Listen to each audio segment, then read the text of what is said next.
been quite a week for Corrie Sarah. She finally confirmed her suspicions over Gary's murderous past, and the drama didn't end there.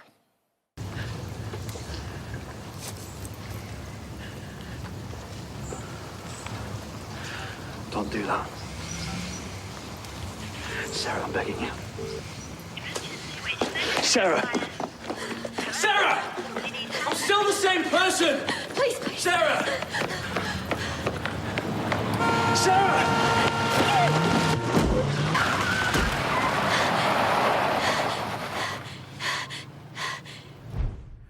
Tina O'Brien joins us. Tina, I can just about cope with Corrie this week. There's too much drama for me in one day.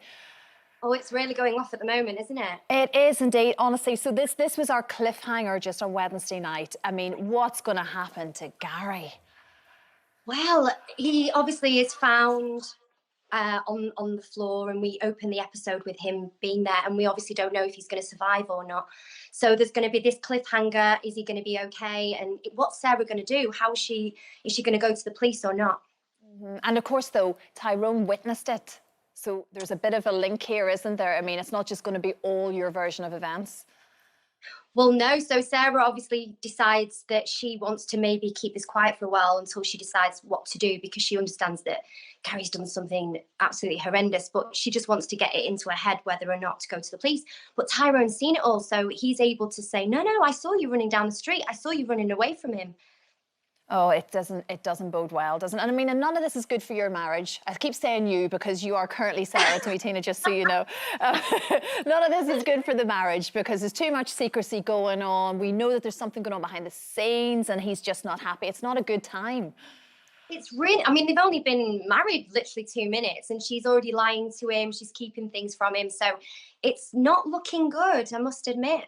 Very, very strange times for all of you. This is a very impressive stunt, though, Tina. And this was, I mean, I think one of the first kind of socially distanced stunts to be done in this kind of a way on the telly. Yeah, so we'd only been back filming for a very short amount of time, and it was one of those, you know, when you've been off, like when you're back in school and you've been off for a while, and then you go back to school and you can't write. So I'd kind of gone back to work a bit like, okay, finding my feet, and then we went, okay, stunt. So I was like, I really need to wake up and know what I'm doing here. So it was a very interesting. So there's my alter ego, the slimmer, taller, pre-COVID version of me. Yeah, that's so interesting actually seeing behind the scenes. It was the only thing that we had to struggle with was the weather. We had 2 days of it was just rain morning, noon and night, and so because of the way that we're having to film things, with unfortunately not being able to have makeup department touch us, who I really miss because they're just wonderful. I was having to do my own wet hair continuity, which in the end just involved me just sticking my hand in a puddle and just wiping it down. Keeping it wet. Yeah, it's really glamorous. Yeah, but what you talk about the makeup department there and how things have obviously changed since you came back to film. What does it feel like? Because I know it's normally a very sociable environment at Coronation Street.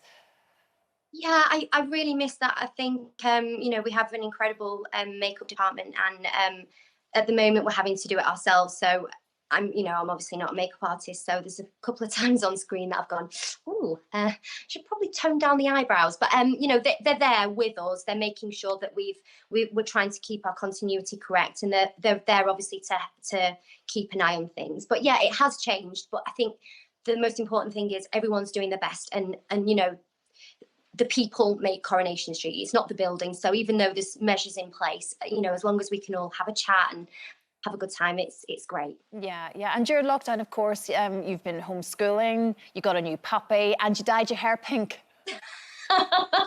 Is that tick, tick, tick for tick, tick, tick, yeah. Yeah. Oh, yeah. We did our little Cookie, she's called. We planned on getting her for quite a while actually, but it was just really nice to be able to spend a bit of quality time, getting to know her and the children bonding with us. So that's been good. Yeah, and I mean, look, we say this word lockdown, this new word in our language now, of course, Tina, and we hear the news overnight, West Yorkshire, Lancashire, Greater Manchester now. I mean, it's just, how does it feel? I mean, you're in Manchester yourself, aren't you? You're not far from it, obviously. How is it all affecting you? Well, obviously, it's the kind of the news that we've all woken up to this morning. I think that everybody wants to just do what they can. So obviously, I'll make sure that I abide by all the rules and not sit in anyone's garden, but go and sit in a beer garden. And this is the slight confusion, isn't it? I think it's the only thing is that I think sometimes the clarity of the message sometimes is not great. Yeah, exactly. But as you say, we all have to do our bit at the same time, or we're going to be in this for forever. It's when we need our soaps back, though, and we need them back properly, Tina. When we are indoors, we're all a bit conscious of what's going on in the world. We need a bit of escapism. What I think is incredible about Coronation Street is it is the fabric of the UK. It's something that I've always grown up with. My family grew up with. My grandma was a massive Coronation Street fan, and so I agree. I think it's really comforting. It's lovely to have something that feels like home and feels safe for us. And this incredible Yasmin storyline as well has just had us gripped. Oh, they've been incredible, and I think what's really important is to show that abuse can come in many forms, and it doesn't have to just be violence, but it also can be mentally as well, which is what Yasmin's going through a lot of mental abuse, and they've been absolutely incredible throughout. Yeah, it's been an incredible storyline, and indeed yours, of course, and we look very much forward to watching it tonight. Coronation Street, of course, 7:30 here on ITV. Thank you so much, Tina. It's been great talking to you. Look after yourself up there. Thank you. Thank you. Bye. Don't forget, you can watch full episodes of Lorraine on the ITV Hub and all the best clips, compilations and playlists right here on our channel. Just subscribe now and you'll never miss an upload. Click here to watch another video similar to this one, or click here to head to our channel's homepage to explore all of our exciting videos.